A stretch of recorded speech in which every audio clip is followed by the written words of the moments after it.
What's up, guys? Welcome back to the Snake Pit. This is episode 98. I did this one with Sydney Mitchell. She's a very talented young artist. From here, I knew her back in high school and everything. So, we just kind of talked about her journey after high school and her journey with music and life and all that. Man, it was a good one. Thank you to Jules for being there. Appreciate you. I've been wanting to do more podcasts with girls, and I think after I drop by episode 100, which I've recorded previously, I'm gonna work to get more on. So if you feel like you want to say something, you are a female, come on, please hit me up. I need more of that energy, more of that relationship building on the podcast. Other than that, check out her music, check out the website. Like, subscribe, comment, retweet, repost, all of that. I really appreciate it. Hope you guys enjoy. We'll see you next time. All right, 3, 2, 1. We're here, Sydney. Hi. Thanks for being here. You're welcome. I'm glad you're here. How's it going? You feeling all right? I'm good. How are you? I'm happy. It's a beautiful Saturday morning. It is. We usually do these at night, but today it's 12 o'clock on a Saturday. No beer, sober. We'll be clear. We'll have a very good conversation, I think. Well, what you were saying earlier, your friend is a goddamn flake. No, I don't mean that. I'm not gonna say who, but I've had so many people like say they want to be on and then they flake, and it just like, God damn it. I feel you. It really pisses me off sometimes. I can be a flake sometimes, so I sympathize with flaky people, but I know on the other end it's not fun. Jules, you flake sometimes too, don't you, sir? Yeah. No, I'm just kidding. Well, we're not gonna start off like that. I just want to throw that out there. I just want to. We'll just get it started, man. We'll start talking about your music. How's that going? Well, how long have you been doing shit like that? When people ask me that, I feel like I can't really mark like a clear start date. I feel like it's something I always wanted to do. I do remember that I started getting into looking into the production side of stuff because I really wanted an iPhone when I was like 13. And my dad told me, he said, if you can learn to play Hotel California by the Eagles, and if you can sing it and record it like a little production on GarageBand, then I will buy you an iPhone. Like play on the guitar? Yes. Oh, okay. Yes. And I haven't even thought about that in so long. I don't know why that's what just came to mind, but I did. And it was fun. It was fine. I got the iPhone. And then after that, I just started recording stuff and putting it on SoundCloud or YouTube or whatever it was. That was probably, I would have had to have been like in middle school, maybe super early high school. And then I did the Kid Craddock thing. Are you familiar with Kid Craddock at all? Yeah. Yeah, they did. This thing was called like the Big Break. And I guess I was 14 or 15 and I submitted a video. It's still on YouTube and it's so embarrassing. It's so embarrassing. But I did. I submitted this video and I didn't tell anyone. I didn't tell anyone in my family because I was embarrassed. And I remember I was like sleeping on the couch and my dad comes in there and he's got the phone and he's like, wake up. Who is this? Who's calling me right now? They said they're from the Kid Craddock show. And my whole family listens, of course. So anyway, the long story short is that it was the Kid Craddock show. And, I did not win that, but I made it to like the finals or whatever. So I was on the show and talked to them quite a bit and got to do some cool stuff because of that. And I think that's kind of a marker in my life where I noticed that I think that was probably when I was like, maybe I could really do this. Like it doesn't just have to be something that, I just goof off or like a hobby. Like there are people out there who actually think I'm good and I could do this. And so, yeah, I kind of went on from there. I think I probably disconnected for a while when I was just kind of being a shithead in high school, and you remember. And yeah, I was gonna say that we actually went to Monterey together. We did. I kind of remember you posting videos. No. Wait, what like videos are we talking about? You like singing, just like you singing. But I didn't know you were like getting serious into it. Yes, I would do just I would post things on like Twitter and Instagram, just kind of just for fun, just for myself. But yeah, it wasn't really, I don't know if I really had any sort of plan to like do it for real. I think it was kind of just something that I loved. And I think since, and this is like no slight to my parents or anything, but my parents aren't in like creative fields. No one in my family is really in a creative field. And so I don't think I ever really had like examples growing up of successful adults who made art and who were, you know, that was like their livelihood. So I think for me, it just kind of, probably as a kid, it just felt like a far off thing, not something I could really do, but just kind of like a pipe dream. But as I've gotten older, and especially my life has changed so much over the past few years, I feel like I've lived like 10 lifetimes in the past 3 years. And it's a lot has happened since you graduated high school, huh? Shitload of things, huh? Mm-hmm. Is that really when it kind of shot off? And because you moved, right? You moved and went and did. I moved. Well, what was that about? Here's another story. I know you had me here because you want to hear me talk, but I'm afraid that I'm going to like bore people with this story. I'll try to like. No, man. I think that's what this whole thing's about, is storytelling. Keep the unnecessary things out. But so I did go to tech for a year and I was not happy. I was not having a good time. And so I decided to, really what happened is I ended up going to India with like a group of strangers from the internet, which is a really big like before and after moment in my life that is not necessarily related to music, but it is related because that was kind of what led me to drop out of college and just be like, I wanted to just do my own thing, for lack of a better term. And so I ended up dropping out of college. And so then I was kind of like, well, what am I going to do now? So I ended up, you know, of course I always knew I wanted to do music in some capacity. I was interested in doing acting, things like that, the general field. So I signed with an agency and I went to New York, where it was basically, it's just like a talent expo, modeling expo, what have you, which is a little silly to me now, but it ended up going okay because I went and I performed, and there was like a songwriting thing that you could do. And I sang for some people, and then I sang for some more people. And then they asked me if I would perform at this event. It was at the Hilton in Times Square. Nice. So I sang, I was really nervous. It was the most people I've ever sang for, but it was really fun. And there was a guy in the audience who's a publisher in Nashville. So I met a lot of people from that experience, and I got to spend some more time in like New York and New Jersey after that. But the biggest part was I met Cliff, who is in Nashville.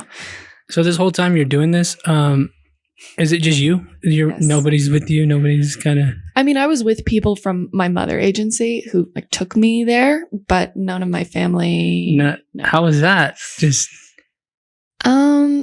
You know, it's funny. My experience with kind of like moving away from my family has been interesting because my family's really close. I'm sure you're familiar with my brothers a little bit, and we've always been super tight. And I used to be one of those people who was like, I can never leave my family. I can never move away from my family. I can't even spend 7 days away from my mom. I just can't do it. But then once I started doing it, and, you know, I eventually ended up moving, 1,000 miles away from them. And yeah, I was going to ask honestly, about that. I ended up, I don't want to say enjoying being away from them, but just enjoying. I think it's kind of hard to really grow into yourself when you're still surrounded by your family all the time. Yeah, I was going to ask you that too. Like when you were in school, when you quit school, was there like pressure to stay in school? Or were they always supportive of you doing whatever the hell you wanted to do?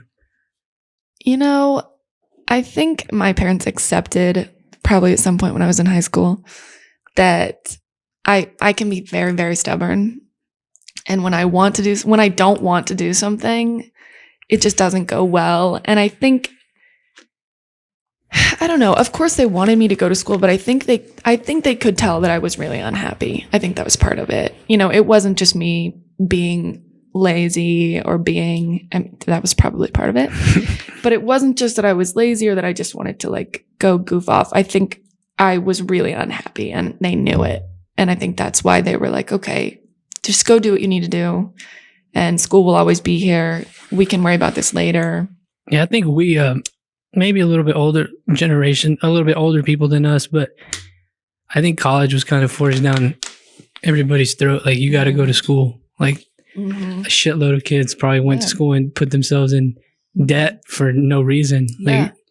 I also think too that I think around this time too, I think they started to become more comfortable with the idea that maybe the things that I want to do don't necessarily require college the way that the things for other people, it just didn't really make sense anymore. And I think that when I went to New York and when I started meeting with publishers and people who were taking some people with credit, or I don't know what, accredited people, being really interested in me and being like, no, like, I think we have something here. I think that not that they needed someone external to tell them that I was Yeah. talented, because I'm sure they believed in me the whole time, but to have someone who's been in the music industry for like 30 years express that they want to work with me, they want me to come to Nashville.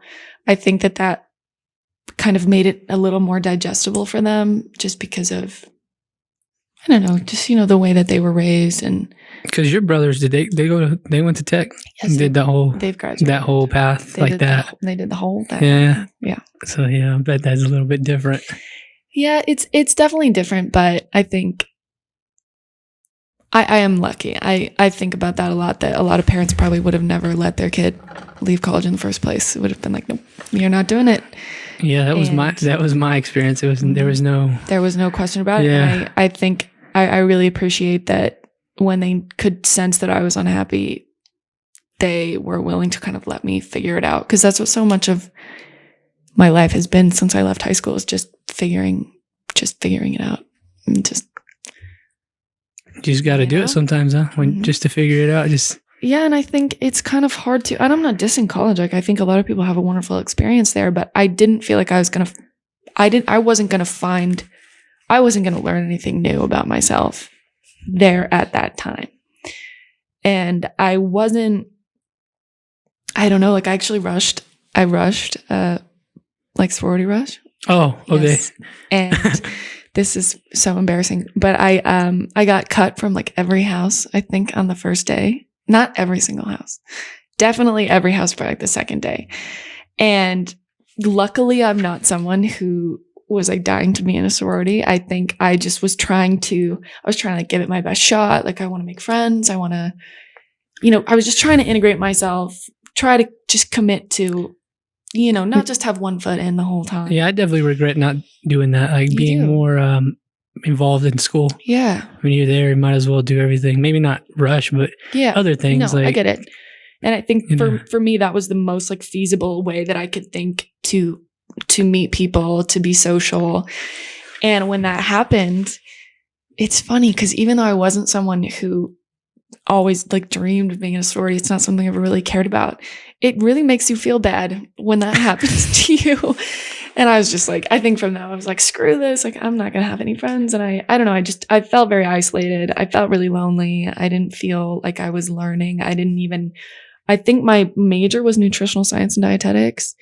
And I wasn't even taking any like major specific classes. My grades weren't good. It's just overall. All like, the signs were there, huh? And I don't know. I mean, yeah, I'm actually back in school now, which is a kind of another story. Ed tech? No, I'm doing sound tech and audio engineering at South Plains. They have a really good school there, don't they? They do. Like, they do. How is that going? It's going really well. I think part of the reason I came back here for a number of different reasons. I think I kind of I could give you a long list of reasons why I kind of felt like I was hitting a wall in Nashville with what I was doing, and I have no negative feelings towards it. Wait, how was Nashville? How was your Nashville experience? We're skipping around. Yeah, it was a lot. I mean, it was wonderful. I think I learned probably more about myself than I even did about music or the music industry, which I learned a lot about that too. But I was doing just a lot of co-writes, trying to just meet a lot of people. I was doing like some session singing, like vocals. And I think, I'm trying to find the best way to say it. When I went to Nashville, I think I had this idea of what it was going to be like. And like, I've got all these songs in my pocket and they're so good. And like, here I go. Like, I'm going to kill it. I'm going to kill it. And then it really became more of an experience just about learning who I am as an artist and what type of music do I want to make. Like, do you want to do this? Do you want to get serious about this? What type of music do you want to make? What type of music do you don't want to make? Do you want to write for other people? Do you not want to write for other people? Do you like co-writing? Do you like writing by yourself? Like, these were all things that, how was I to know? Oh shit, I was thinking co-writing was like writing for other people, but co-writing is writing with somebody else. What is that like? So I mean, a co-write is anytime that you write with anyone else. Okay. But sometimes the song is most of the time the song is intended to be for an artist who is present. And then other times it's not. You know, like a group of people will get together, they'll write a song, and then it gets pitched and it gets picked up by, you know, a big country artist. But the songwriting is where you can make money. You can. Right, good money doing that, right? Well, I mean, yes, you can. And I think a big part of this experience was I didn't know kind of going into it, is that something I could do? Is it something I would want to do? And ultimately, I don't think I'm very good at it. I don't think I'm good at writing for other people or writing things. All my music is, I joke sometimes that I'm like a very selfish artist. It's pretty much all about me. Yeah, writing for somebody else just doesn't seem right to me. Like, yeah, I mean, I think, and I don't want to like say anything wrong or like botch anything, because I'm not some like seasoned songwriter who's been doing this for years. So, you know, I don't want to like portray it the wrong way, but I think it just kind of depends on like what songwriting means to you. Like, what, for some people love to take inspiration from external things, and other people's stories or kind of concept writing. Like, oh, let's write about, I had this idea of, you know, X, Y, you know, point A to point B. Let's turn this into a song. And then there's other people who, for me, I feel like songwriting is really, it's just about me like processing and kind of going through my own emotions and my own experiences. And I'm lucky that I wind up with something at the end of that people like to listen to, that people think sounds pretty, and they would want to hear it too. So that's really kind of what it is for me. And I've learned that basically just that for me, writing it's just very intimate and it's very personal. And I'm not saying that it's not that way for other people, but I have a hard time kind of stepping outside of myself when I'm writing, if that makes sense. Yeah. When you said it's selfish, I felt that like in this sense, like I would never want to be a part of somebody else's network or like somebody else own it and then they like produce it. That's how I feel. Like this is all me. I can't. Yeah. I just feel like I'm too I'm just too selfish. Like it's just too much me. I couldn't. And I was thinking, like, because I've had a lot of rappers on here, and one of them, he was talking about how he writes for other people, and I'm like, how can you do that? It's weird. It seems weird to me. Like, I think it kind of depends on the context and like what type of music we're talking about. Like, you know, I could definitely envision myself one day, you know, someone calls me up and there's a group of 5 writers getting together and they're like, we just want to have fun. We just want to write some pop music. And, you know, we just kind of want to goof off together. I could see myself getting into that and being able to contribute. And I do a lot of times, I do write pop music. I do write fun music. People always say, everything you write is so sad. Did you ever write anything fun? I'm like, I do. But I just don't feel as connected to it. I don't feel as compelled to share it. So I could definitely see myself, you know, kind of being in a community writing in that way one day.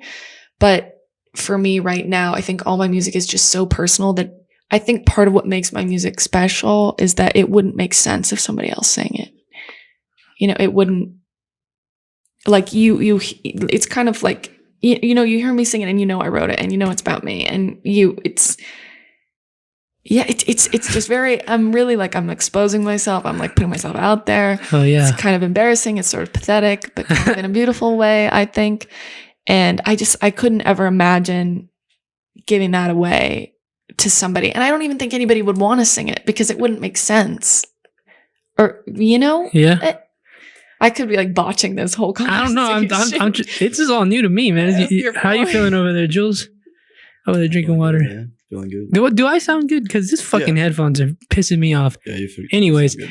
but yeah, I like learning, hearing like everybody's. It's all different, I guess. It's all about perspective, and everybody has their own damn experience in this shit. I think yours is a little bit more professional than everybody that's been here. No shade on you guys, but I'm just saying. I don't know though too, because I think I definitely get like a little bit of. I struggle a lot with imposter syndrome and feeling just like. I don't know. What is that? I don't know What is that? By the way, I heard that on Instagram. Let me think of the best way to describe it. I think we can Google it to get a good definition because I don't want to say it incorrectly. Damn it, that's why we have Jules. But yeah, you go ahead. Let's do imposter. Somebody made a TikTok about that.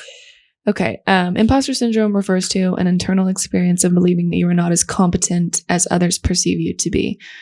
While this is usually narrowly applied to intelligence and achievement, it also has links to perfectionism and the social context. So it's basically just believing that kind of feeling underqualified, even if you're perfectly qualified and feeling, that people believe that you're more qualified or smarter or more talented than you really are.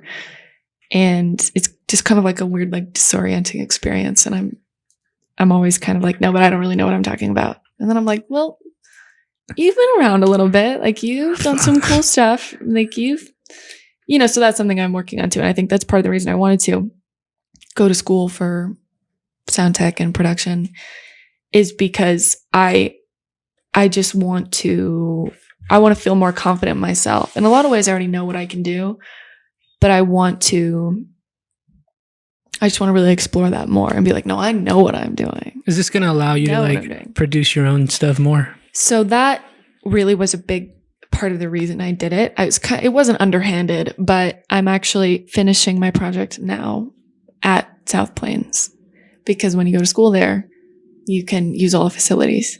Oh shit! Yes. Nice. So that's kind of the real reason that I did it. Hope they're not listening. No, they wouldn't care. They wouldn't care. But basically, I reached a point in Nashville where I felt like I wound up with these group of songs that I had written over a period of a couple years, but I felt like they just made sense together. They felt very whole when they were together.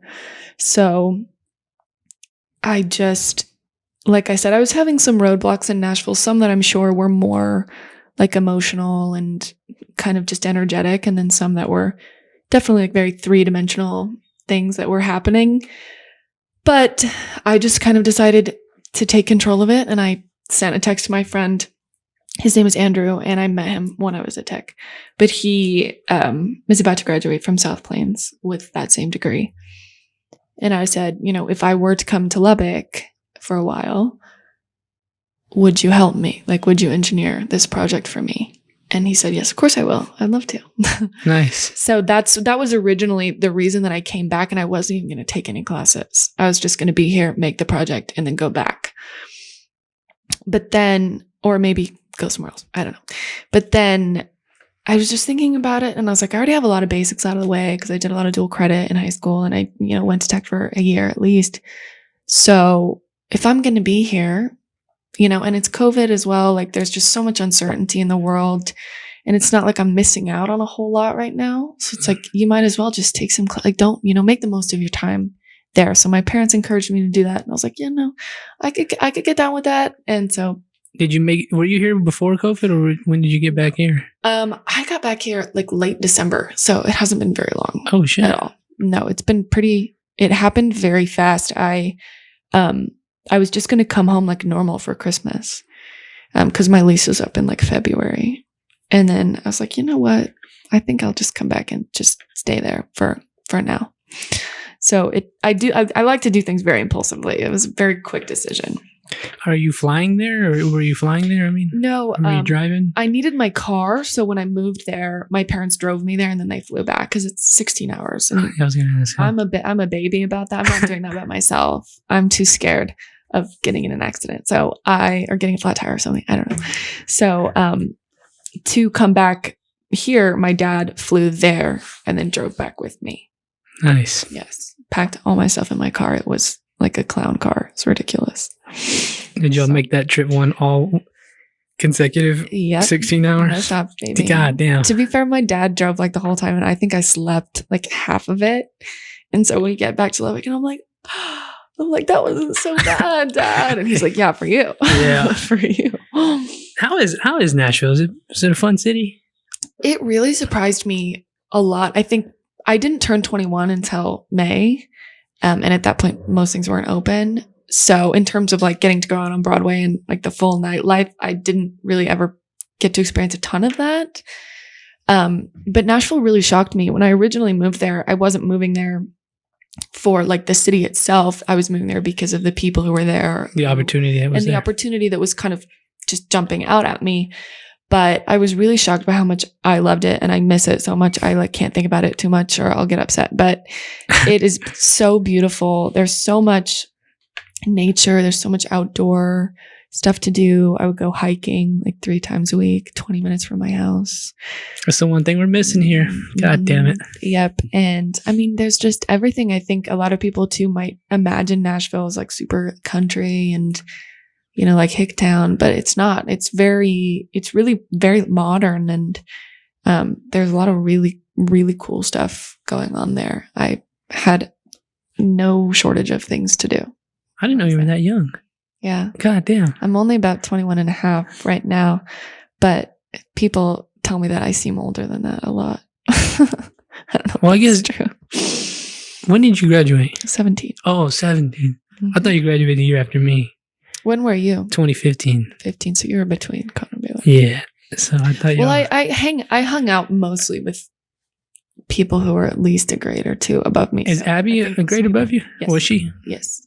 So I think people, a lot of times people thought that I was in that grade, but I wasn't. Do you hang out with anybody from Monterey? From Monterey anymore? No. No. No. I think, Julia's still my best friend. She lives in Chicago right now. But we talk all the time. And then Abby and I are friends. We don't see each other super often because obviously we live far away. But her and I talk, I would say, pretty regularly too. Would you move over there to Chicago with your friend? Would I move to Chicago with my friend? I don't know if I would want to live in Chicago. I would maybe I would convince her to like let me couch surf with her for like 2 months or something and just like have a ball. But That'd be awesome, huh? I don't know if I would live there. She has a really cool apartment. Yeah, she's got a good setup. She does like dancing and Miss all that, Julia. right? Yes, she does. I need to. Hopefully, I can talk to her when she comes You back to should Lubbock. hit her up. She's got some stories. Yeah, she's a cool person. Yeah, I always see you guys talking to each other on Yeah. Twitter or whatever. Y'all are wild. We have fun together. So, how was like your experience overall with like the music industry, and all of that? That's a loaded question. Did you ever feel like they were using you, or was it always like, or should I ask? You know, not in Nashville. I've had that experience, but not in Nashville. I don't want to like dog anybody. I will say I've had experience where I felt like the people I was working with weren't really thinking about me as an artist. They were thinking more of just like an opportunity for like a quick buck, you know, quick hit. I don't know if anyone ever thought I wrote a hit. I don't know. But I've definitely, I've like pulled out of releases that were like fully planned, done, good to go. Really? And I pulled the plug on it more than once. And I've had people upset with me about it before. But I think that, I don't know. I think I try to look at the bigger picture. I try to think of myself as like, who do I want to be as an artist? And I've, you know, maybe when we're off camera, I'll play you some stuff because I've done some like pretty poppy, pretty fun songs that I play for people and they're like, you're crazy. Like, why haven't you released this? Oh, it's unreleased? And people are like, why don't you put this out? Like, are you stupid? Like, people love this. But if it doesn't feel like me and if it doesn't feel like conducive to just me as an artist, then I just can't do it. I can't. And, you know, I don't know, maybe someone else can sing it one day because some of them are cool. But I think for me, it's so much bigger than that. It's not just about, you know, I think people, you know, this is a fun song. It's a fun pop song, good summer song. Let's put it out. And maybe that's a flaw on my part because maybe my career would look different if I would have done some of these things that I chose not to do. But I think I just, like I said, I'm just very stubborn in like wanting just to do it my way. And yeah, we were talking about that earlier about like all these talented people not releasing their or putting out their work, man. It's crazy.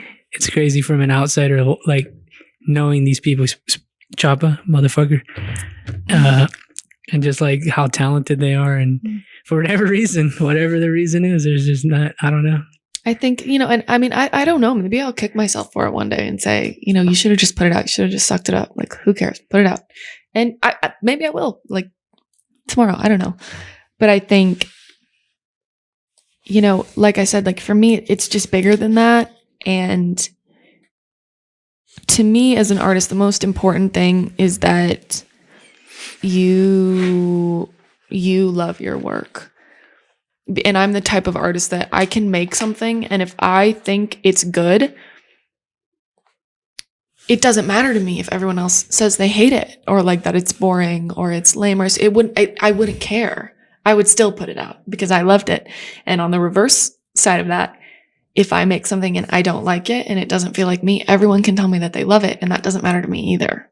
Because, you know, it's really about how I feel about it. And again, some people may say you have to get over that, but I also think that as an artist, you are going to have so many people, and I've experienced this a lot, telling you what you need to do, like what type of art you need to make. And, you know, you're never going to be successful unless you don't get more commercial. You know? I was going to ask you that. How do you keep focused on like your goal and not all the other people telling you what they want? It's hard. And I think that was I think that's part of what I was meant to learn in Nashville. And that's what I was kind of meant to figure out, because you're going to have a lot of people like grabbing at you and saying, you know, if you go with this look, you know, trust me, like I know I can direct you. I have the answer. And, you know, you need to be more commercial. You need to be more this, you need to be more that. And I've definitely experienced working with producers and feeling like they weren't really hearing me. They were kind of imparting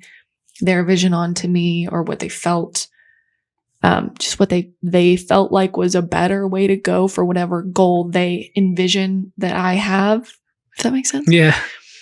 And I think it's just really important you have to know, you really have to learn who you are, and you have to just keep your head on really straight, and you just have to kind of look straight ahead.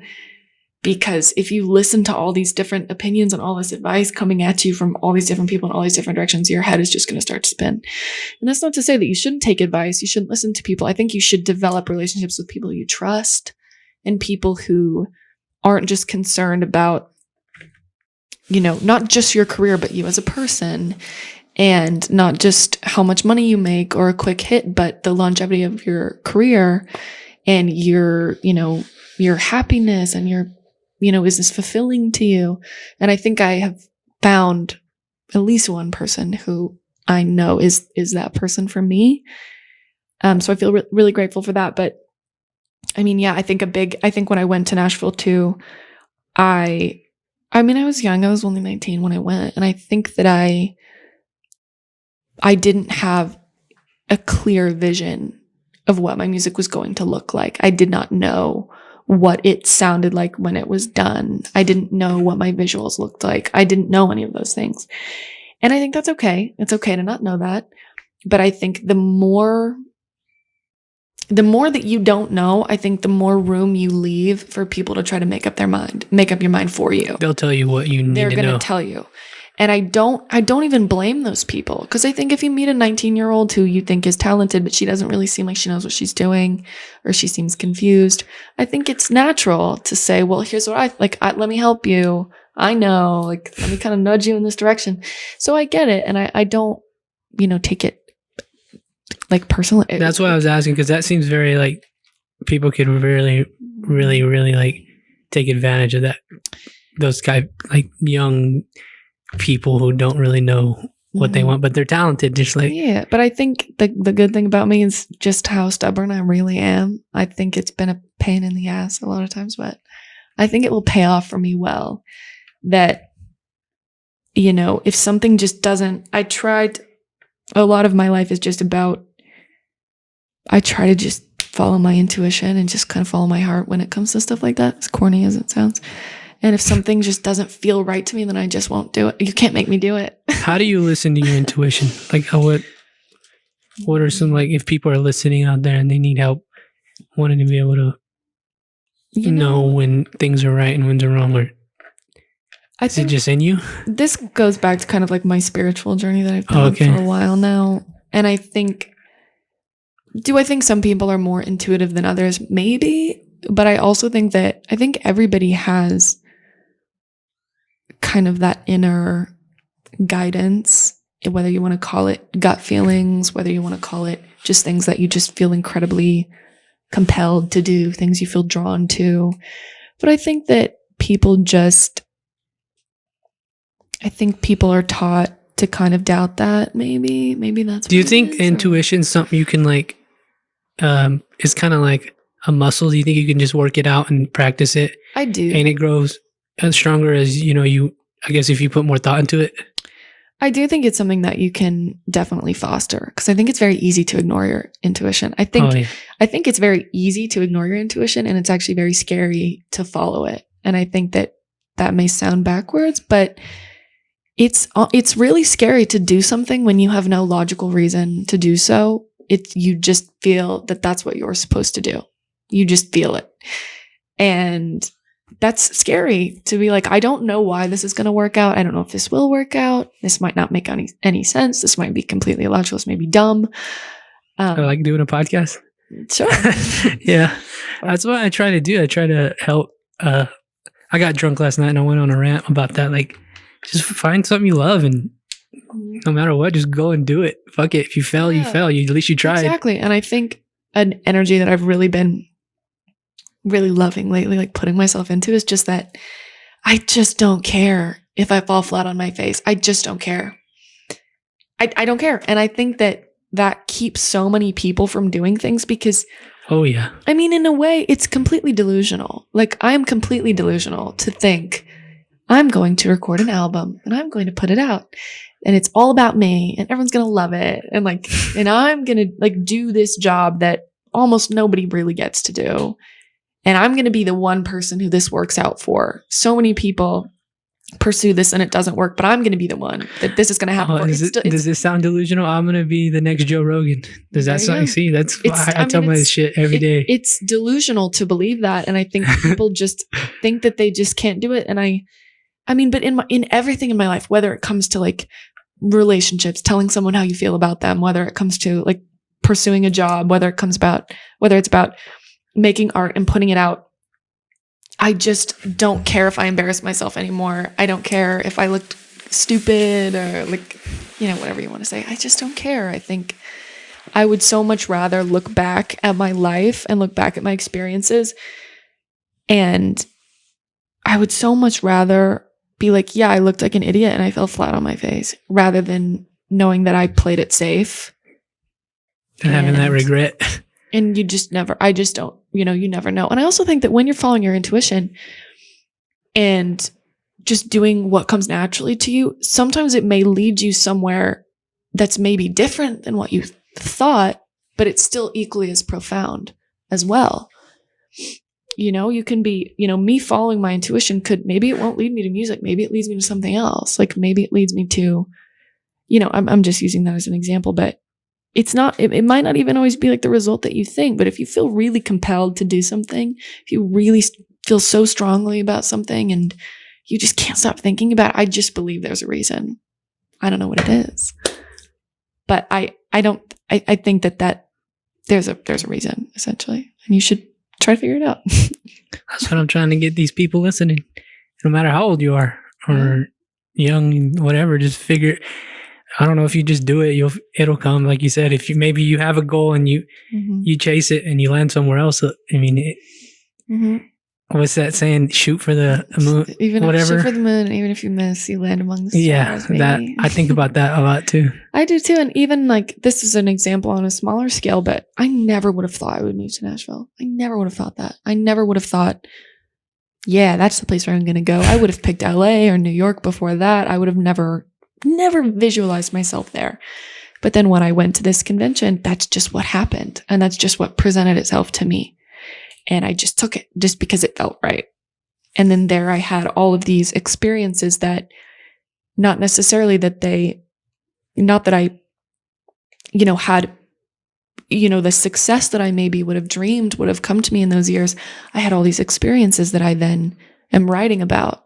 And maybe those songs turn into something. Maybe the relationships that I built there draw back into my life in a completely different way. Like, and you can't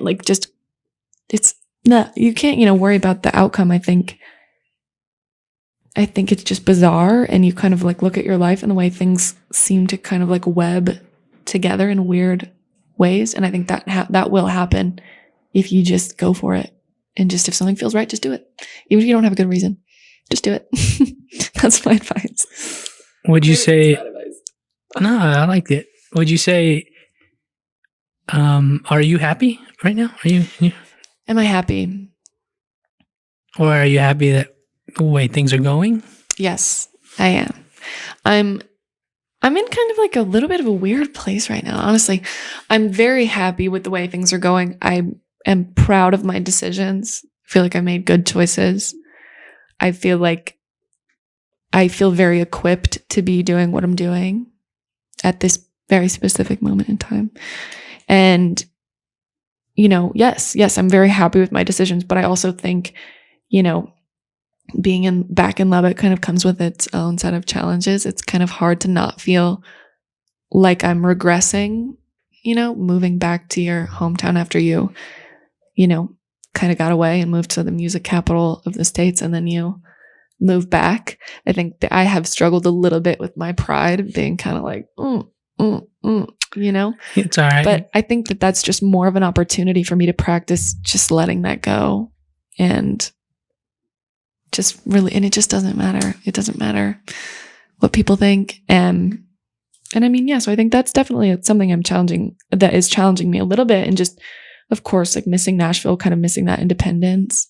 But I think I'm kind of looking at it right now that sometimes you have to do things that are hard in order to. Are you back at home with your parents? That's where I'm staying right now. Yes, I'm not trying to pay rent. No, that's what I was gonna say. At least at least you're at home and shit while the pandemic's going on, and yeah, we just had a fucking biblical goddamn blizzard come through this goddamn state. So yeah, I think it's at least you're at home, and you can kind of rely on that a little bit. Exactly. That was another part of. Like I said, there were a million things that led to me doing ultimately what I did and coming back here. But part of it too is with everything going on with the world, I just was really not prepared to commit to another year lease somewhere. If I don't know if this is where I want to be. I don't know, when life will be more normal again. I don't know when, so, it just kind of made sense to me to just kind of hit the pause button for a second. And then, I got in touch with Andrew, and then I started thinking about, I could take some classes while I'm there. And it just suddenly became like sort of obvious to me in a way that it really never was before. So I think that's why I did it, because it just felt, I don't know how to explain it in any other way than it just felt obvious. It just felt like the thing to do. Even though I'd thought about it before, many times I've considered, should I take these classes? Should I do this? And it was always like, nah, that doesn't feel right. And then one day I woke up and I was like, that's what I should do. How long is that program or that degree or whatever? It's a 2-year program. It shouldn't take me 2 years. I don't know how long it will take me. I'm definitely going to do summer classes because I'm not trying to extend my stay here. Is it online or are you going? I'm going in person, which I'm really thankful for. Very good. I don't think I would have taken the program if I had known it would be all online, because so much of it is hands-on, huh? Yeah, getting to be in the studio and there's an audio electronics class where you have to solder your own cables and shit like that. That's cool. I want to learn how to do that. Yeah, and just all that stuff. And then I think that opens up a lot of opportunities too to, if I don't know if producing for other people is something I would want to do. I don't know, honestly. The answer is not no. The answer is not yes. You got a lot of years left. But I have some time to think about that, and it's something I would consider for sure. And then also it opens up the door for me to, I already consider myself a producer of my own music. I am a co-producer because I'm not the type of artist to just kind of present the song and sing the song and then kind of let someone else handle everything else. It's very hands-on for me. And I'm very involved, like kind of every step of the way. So I lost my train of thought, but taking these classes opens the door for me to just even be more confident in that, and then do kind of more of that on my own and kind of explore a little bit more without having to be bouncing it off somebody else, and just kind of. Are those classes you're taking, or is there a lot of girls taking them? No. Nope. Are you the only one? I think I'm probably the only girl in. Dang. Almost. Let me think. I have like a 1 or 2 basics that I had to take. I have to take a speech class, and there's a couple girls in there, but my American music, I'm the only girl. Audio engineering, only girl. And then I'm in a commercial music project class too, where I have to work on like portfolio stuff, branding, visuals. I have to learn to use Photoshop, all that type of stuff. And I want to say I might be the only girl in there too. That's wild. I know. Being a young girl like adds a whole nother layer to it. I feel like that I could talk about that for forever. But yeah, I was just thinking all the, because this guy Paco, he does not fucking audio. He does he wants to be a director. He does video. Mm-hmm. I don't know what he called it. And he was just at South Plains. And then I had another friend who's actually doing what you're doing. Mm-hmm. And it's crazy, all the how good that school really is. I think it really is such a hidden gem. Yeah. People you would never think that you could learn so much about this in Levelland, Texas. You would never think, but yeah, I don't know. I think. Oh, you have to go out to Levelland? I go to Levelland. Dang. Yes. I don't mind actually. I love driving. I went there for a year. I used to love that. Cool. I mean, I have no problem with a commute. I love a good 40-minute. Yeah. Just listen to music. This the only thing is if you fuck you forget something, you're fucked. Oh yeah, definitely. So, which that hasn't happened to me yet. Or sometimes I'll get my middle class will get canceled one before lunch or something. So then I have a 3-hour gap. Yeah. It's I'm not going to drive 40 minutes home and 40 minutes back. So I have 30 minutes now to do something. And no offense to anyone in Loveland who lives there. There is nothing, literally nothing, nothing. So I will go there is a Starbucks inside the United. I will go sit there for, an hour. And then I went and got a library card. They have a local library, not the school library. Oh, the town? Yes. Oh, nice. I got a library card. Then I went and sat in the library for an hour. So that's what I can do. Yeah, when I went there, right across their main campus was a church. You know what I'm talking about? There's a church right there. I think so. They used to offer less than $1. I can't remember the amount, change for lunch. I mean, we used to go there every I don't know if it was every day or every other day. I did not know. It was 50-cent lunch or something. It was less than $1. It was awesome. It was have to look into that. And it was really good lunch actually. Okay. Yeah, you check that out. I will check it out. I remember that. Yeah, it was fun going over there. Yeah, no, I don't. And it's so dinky that it's just kind of charming, and I kind of have to love it. And I also feel really cool when I'm in Loveland. I feel that. Yeah. It's you're I'm. That sounds so bad. I take that back, but you can't. Yeah. No editing. It's fun. Yeah. Sorry for you. It's okay. So how's that project going? It's going. It is going really well. Yeah, I'm really happy with where it's going. We're probably a little less than halfway through right now, I would say. And then we're having a little bit of I switched it up on a little bit because I started writing this new song less than a week ago. And I do this thing, my writing process, where I'll write a chunk of something, a verse or a chorus or just a melody or just an idea. And I'll think it's really good, but I can't I don't like to ever like force myself to finish something if I don't feel ready. I don't like to, sit myself down and say, you have to finish the song, keep writing it, because it's just never as good that way. And I know that a lot of writers would say that that's wrong. You can't just sit under a cloud and wait for it to rain. You have to learn to be kind of disciplined and to be able to kind of draw it up within you. But that's a little bit of a struggle for me. So I have this like half of a song that I think is so good. I love it so much. And I want to put it on there really bad, but I have to finish it. So you like jump between songs? Like you got like a whole bunch you're working on at once? Yeah. Oh yeah. Yeah. Okay. Sure. I mean, Is that typical or is that not? I don't know. No. I'm only one writer. It's hard for me to like speak to other people's experiences. I know that, I probably have 40 songs right now that are like, that I think like could be something, whether it's just a line or like an idea for like a title that has a little bit of a melody to it, and they're kind of all like.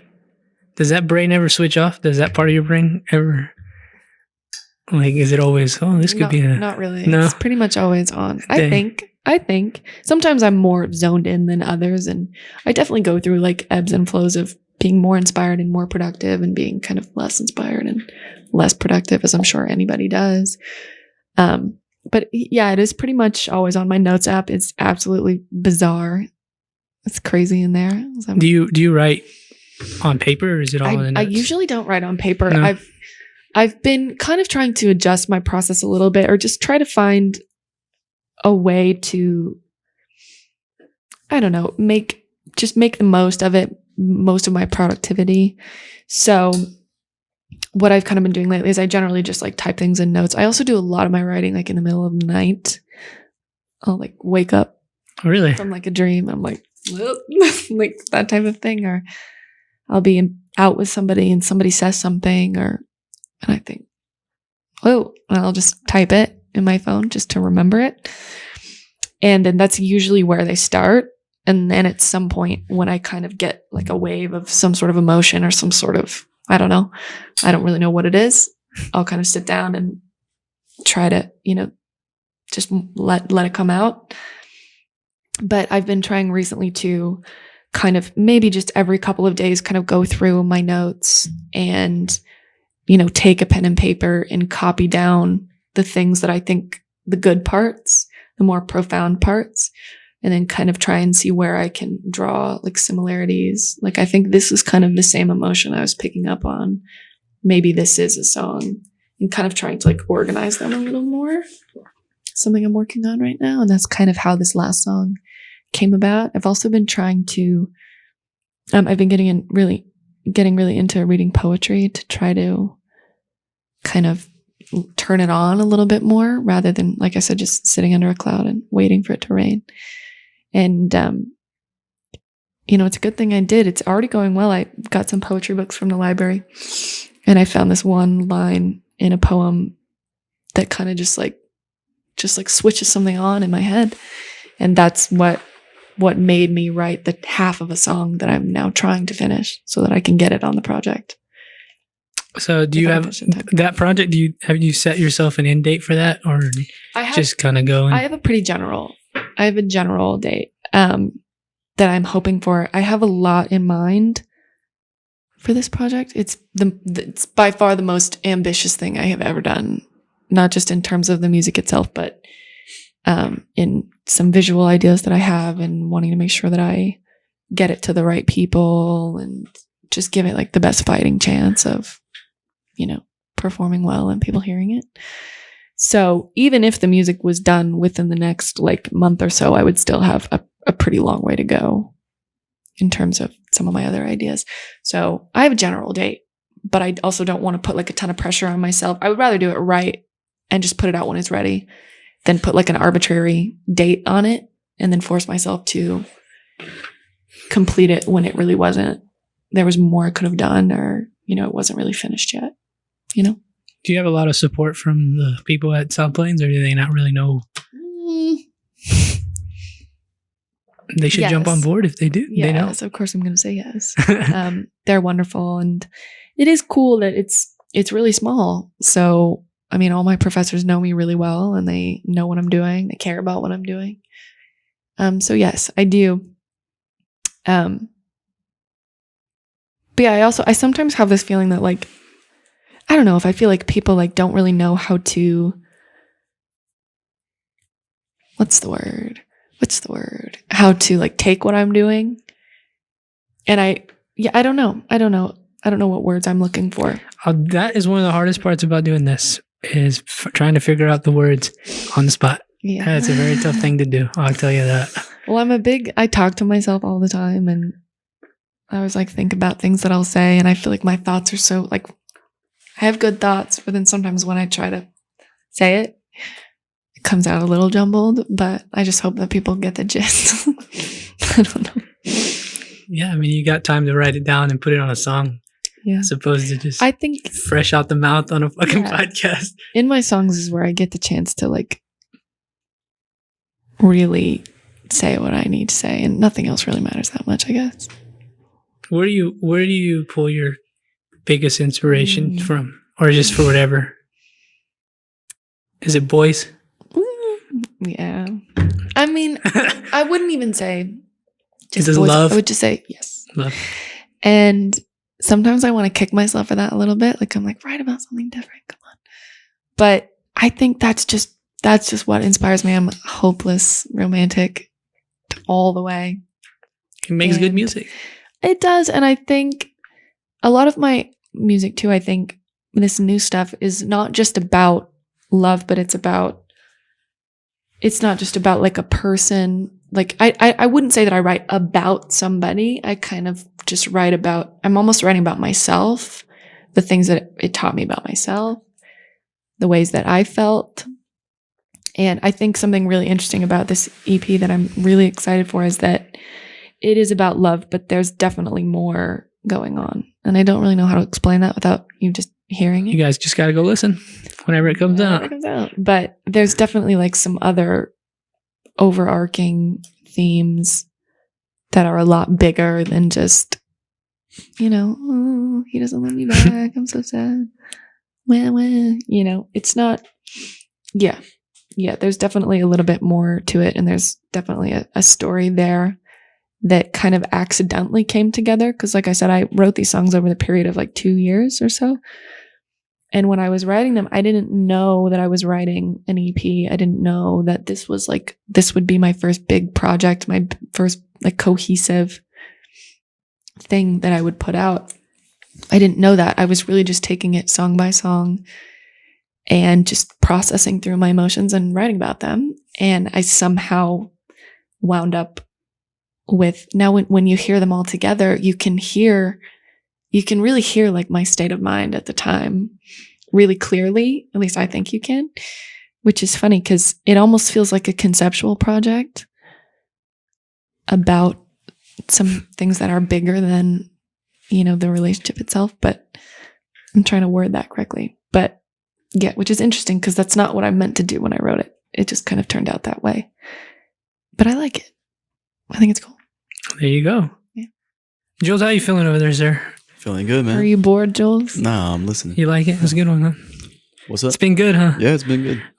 We always, whenever I talk, I know it's a good one whenever I talk the least. Like when the person across from me is talking the most. I'm nervous that I'm talking too much. I have a big insecurity that I like say too much and that people are just like, shut up. And I just keep going and I keep going. I like giving people the opportunity to talk about whatever, even if it isn't what they do, whatever, some bullshit, real shit, whatever. I just like, that's how, again, I just like listening. Like it's teaching me how to listen. I'm not a very good listener and I'm learning how to listen. Okay. I've got to now because I'm doing this shit. I'm not always a very good listener either. It's kind of hard. And then being sober, it's an experience.